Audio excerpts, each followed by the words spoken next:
Hello guys, welcome once again to my YouTube channel let's join pharmacy. तो guys, congratulations for all of you. तो आज आपका result announce हो चुका है, ठीक है। अब तक अभी आप रिज़ल्ट को जाके नहीं चेक करें तो जल्द से जल्द जाके आप रिज़ल्ट को चेकआउट कर लें। ऑलमोस्ट 95% जो है ना वो ऑलरेडी रिज़ल्ट चेक कर चुके हैं। ये कल नाइट में ही रिज़ल्ट आ गया था, तो बहुत सारे बच्चे जो है ना वो रिज़ल्ट कल ही चेक करें। तो बहुत सारे मुझे मेल्स आए थे, डीएम्स, व्हाट्सएप मैसेजेस आए थे, कमेंट्स आए थे, सर इन सारे क्वेश्चंस का हमें जवाब चाहिए। सबसे पहला क्वेश्चन है grace marks in B pharmacy. उससे पहले आप चैनल को सब्सक्राइब कर ले, शेयर कर ले, लाइक कर ले। कर लो सब्सक्राइब, कर लिया, बेल आइकन को ऑन कर लिया, ठीक है। हमारे ऑलरेडी 6 सेमेस्टर की सीरीज़ भी चल रहे हैं bio pharmaceutics, okay. Unit 3 just हमने शुरुआत ही किया है, ठीक। आप जाके अगर 6 सेमेस्टर पर हो तो ज़रूर जाके उन वीडियो को वॉच कर लेना। बेहतरीन नोट्स अप्लाई किया हूँ मैं डिस्क्रिप्शन के अंदर फ्री ऑफ कॉस्ट। तो grace marks in B pharmacy क्या होता है, किन्हें ये ग्रेस मार्क्स मिलते हैं ये देखेंगे।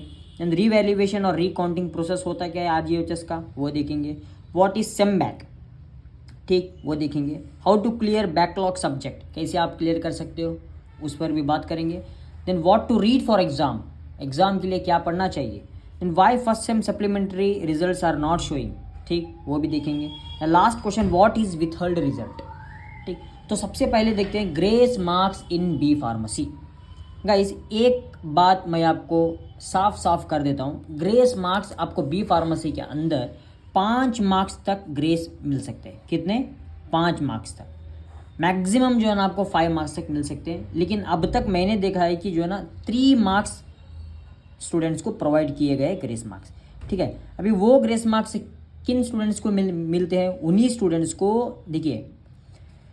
फॉर एग्जाम्पल, आप अभी सेकेंड सेमेस्टर में स्टडी कर रहे हो, ठीक है। सेकेंड सेमेस्टर के अंदर क्या हुआ गाइस, आपका जो है ना 3 सब्जेक्ट्स पास हो चुके हैं, ठीक, 3 सब्जेक्ट पास। आपका एक सब्जेक्ट बैक है, हाँ, वो एक सब्जेक्ट बैक जो है ना 3 मार्क्स से बैक है आपका, या 2 मार्क्स से बैक है, या 1 मार्क से बैक है, ठीक। अगर 1 मार्क मिल जाते या 2 मार्क मिल जाते तो आपका सब्जेक्ट पास हो जाता। उस समय क्या किया जाता है, 1 मार्क्स या 2 मार्क्स ऐड करके उस सब्जेक्ट को पास किया जाता, ठीक।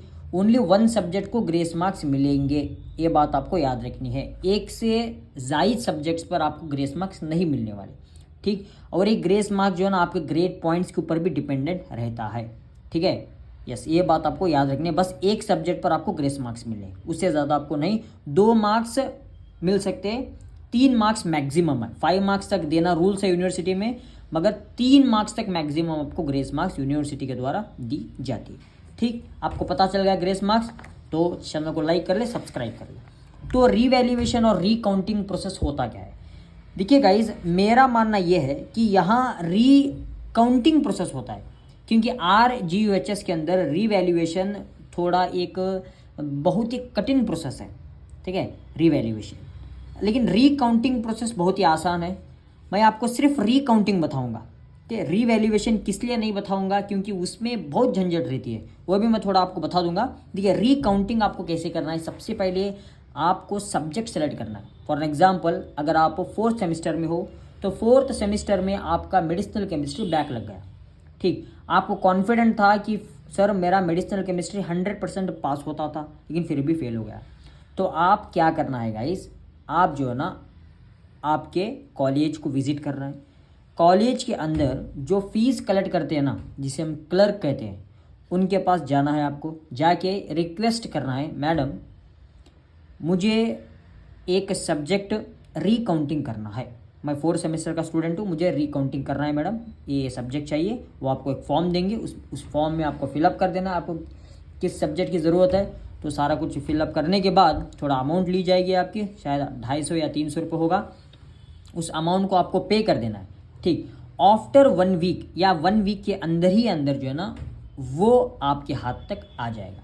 मतलब आपको जाके पूछना है क्लर्क को, 3 डेज़ या 4 डेज़ के बाद में आपको जाके, मैडम मैंने रीकाउंटिंग का फॉर्म भरा था, क्या वो फॉर्म, मतलब क्या रीकाउंटिंग मेरा सब्जेक्ट आ गया, वैसे पूछ के आप जो है ना एक्सेप्ट कर लेना है, ठीक। जब आप पेपर मंगवाएंगे ना, वो उसको काउंट करना है। अगर काउंटिंग में अगर कोई मिस्टेक हो गया तो 100% आपको मार्क्स मिल जाएंगे, ठीक है। अगर आप आंसर में कोई मिस्टेक है, आपने आंसर लिखा है, यूनिवर्सिटी से आंसर नहीं मिला, ठीक, वहाँ अगर मिस्टेक है तो वो यहाँ कुछ नहीं कर सकते, उसको आप डायरेक्ट RGHS यूनिवर्सिटी को विजिट करना है, वहाँ जो है ना रिवैल्यूएशन प्रोसेस होगा। वो थोड़ा मतलब वो जुडिशियरी प्रोसेस है, आपको कोर्ट के थ्रू जाना है, ये थोड़ा लंबा बहुत रगड़ प्रोसेस है, ठीक है। बेहतर मैं ये बताता हूँ आपको, रिकाउंटिंग कीजिए अगर आपको कॉन्फिडेंट है। अगर रिकाउंटिंग में अगर आप काउंटिंग मिस्टेक होगा तो वो दे देंगे, ओके। 90% काउंटिंग मिस्टेक नहीं होता, 99% नहीं होता, क्योंकि आपका पेपर 3 मेंबर्स के द्वारा चेक किया जाता है, ठीक। हाँ, अगर आप फेल भी हो गए तो ये रिवैल्यूएशन के झंझट में आप मत पढ़ो, आप खूब मेहनत करो। आगे बताऊंगा मैं कैसे आपको पढ़ना है, क्या पढ़ना है, तो ज़रूर जो है ना आपको आप पास हो जाओगे। Then what is sem back? Sem back होता क्या है गाइस? सेम बैक देखिए, अगर आपका सेकेंड सेमिस्टर और 4th सेमिस्टर यहाँ पर जो है ना आपका सेम बैक लगता है, मतलब फर्स्ट और सेकेंड सेमिस्टर आपको क्लियर कर लेना है, फर्स्ट और सेकेंड सेमिस्टर आपको क्लियर कर लेना है अगर आपको 5th सेम के अंदर एंटर देना है तो, ठीक। 3 and 4th सेम आपको क्लियर कर लेना है, ठीक है, अगर आपको 7th सेम के अंदर एंटर देना है, ठीक है, समझ में आ रहा है ना। अगर आप फर्स्ट एंड सेकेंड सेम अगर आप क्लियर कर लोगे तो आपको 5th सेम के अंदर एंट्री मिल जाएगी, वरना आपको एंट्री नहीं मिलेगी, तो वो हो गया हमारा सेम बैकलॉग, ठीक। हाँ, अगर आप 3rd सेमेस्टर और 4th सेमेस्टर अगर आप क्लियर कर लोगे तो आपको 7th सेम के अंदर एंट्री मिल जाएगी। अगर 3 या 4 सेम के अंदर किसी भी एक सब्जेक्ट का बैक है तो आपको 7th सेम में एंट्री नहीं मिलेगी, ता होगा आपका सेम बैक हो जाएगा, ठीक है। तो इस सेम बैक से बचने के लिए क्या करना है वो मैं आपको बताऊंगा। सेम बैक पता चल गया, बस 6 महीने का बैक रहता है। Then how to clear backlog subject? Backlog subject clear करने का एक उपाय है, दैट इज आपको जो है ना गाइस क्या करना है, क्वेश्चन पेपर सॉल्व करना है, बस वही आप सॉल्व कीजिए।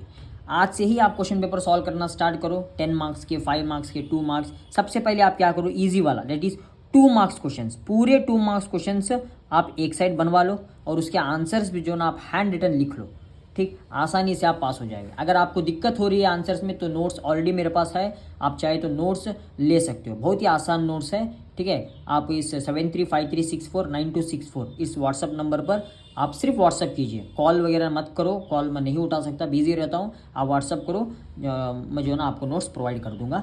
एक मिनिमम कॉस्ट है उसकी और आप उसको पे करके आप नोट्स ले सकते हैं, बहुत मिनिमम कॉस्ट है, बहुत हल्की प्राइस है, ठीक। 2 मार्क्स के क्वेश्चंस आपको एक साइड बनवा लेना है, उसके आंसर्स आपको एक साइड लिख लेना है, देन 5 मार्क्स, देन 10 मार्क्स। इसी तरह आपको क्वेश्चन पेपर 2021 से लेके 2024 तक के क्वेश्चन पेपर आपको प्रैक्टिस करना है, समझ में आ गया। तो अगर आप ये कर देंगे तो आराम से आप सब्जेक्ट क्लियर कर पाओगे। What to read for exam? पढ़ना क्या है? देखिए, आपको वही पढ़ना है जो रिपीटेड पूछे जाते हैं एग्जाम के अंदर, हाँ, जो रिपीटेडली पूछे जाते हैं एग्जामिनेशन के अंदर, उसके अलावा आपको कोई ही नहीं पढ़ना, कुछ नहीं पढ़ना है, बस ये पढ़ना है। और एक बहुत इंपॉर्टेंट आपको याद रखना है गाइज, आप जब लिखते हो ना 10 मार्क्स के 5 पेजेस कंपल्सरी आपको लिख लेना है जी, और 5 मार्क्स के अंदर आपको 3 पेजेस लिखना है, ठीक है, समझ में आ गया, ये आप जहन में रखिए। देन 2 मार्क्स का जो है ना वो आपको मिनिमम हाफ पेज लिखना है एग्जाम के अंदर, मिनिमम हाफ पेज, ठीक, समझ में आ रहा है। Then why first sem supplementary results are not showing? क्यों नहीं दिखा रहा है? देखिए गाइज, सर्वर बिजी है, सर्वर प्रॉब्लम है थोड़ा, आपको 2 दिन या 3 दिन में जो है ना सप्लीमेंट्री फर्स्ट सेमेस्टर के रिजल्ट्स मिल जाएंगे, वो भी थोड़ा डिस्कशन चल रहा है, मगर आपको विद इन 5 to 6 डेज या 2 से 3 दिन के अंदर भी जो है ना आपको फर्स्ट सेम के रिजल्ट्स मिल जाएंगे। Then what is withhold result? Withheld result होता क्या है गाइज? विथहोल्ड रिजल्ट ये है, अगर आपने आपके आंसर शीट के अंदर अगर आप किसी भी तरीके का मिस्टेक कर देते हो, फॉर एग्जाम्पल आपने जो है ना आपका रजिस्टर नंबर में मिस्टेक कर दिया या आपके नाम के अंदर मिस्टेक कर दिया, वो रिजल्ट क्या हो जाता है? विथहोल्ड हो जाता है, ठीक है, विथहोल्ड हो जाता है। और विथहोल्ड रिजल्ट जो है ना वो फिर से 1 या 2 दिन के अंदर वो जो है ना क्या होता है, फिर से ओरिजिनल रिजल्ट में कन्वर्ट होके आ जाएगा। अगर 1 डे या 2 डेज के अंदर विथहोल्ड रिजल्ट क्लियर नहीं हुआ आपका, मतलब 2 या 3 दिन के बाद फिर भी वो विथहोल्ड ही रहा, तो आपको तुरंत कॉलेज जाना है, प्रिंसिपल से जाके या जो सेक्शनल इंचार्ज रहते हैं ना उनसे आपको कांटेक्ट करना है और आपको जो है ना कहना है, सर मेरा रिजल्ट विथहोल्ड आया है, 2-3 दिन हो गया फिर भी विथहोल्ड आ रहा है, तो वो आपकी मदद कर देंगे, सेक्शनल इंचार्ज के पास आपको जाना है। तो गाइस, ये हो गया हमारा 7 इंपॉर्टेंट क्वेश्चंस, आपको जहन में रखना है, ज़रूर आपको जो है ना ये वीडियो शायद आपको हेल्पफुल हुआ होगा। तो गाइज अगर आप फेल भी हो गए तो टेंशन मत लो, ओके, हम है तो क्या कम है, बहुत आसानी से जो है ना हम पास कर लेंगे, ठीक है। अब बस इस चैनल को सब्सक्राइब कर ले, लाइक कर ले, शेयर कर ले, और सपोर्ट ज़रूरी है, आपका सपोर्ट होगा तो 100% आप एग्ज़ाम में पास होगे, ठीक है। आपको क्या पढ़ना है क्या नहीं पढ़ना है मैं सारा कुछ बताते रहूँगा, ठीक। Thank you, have a nice day.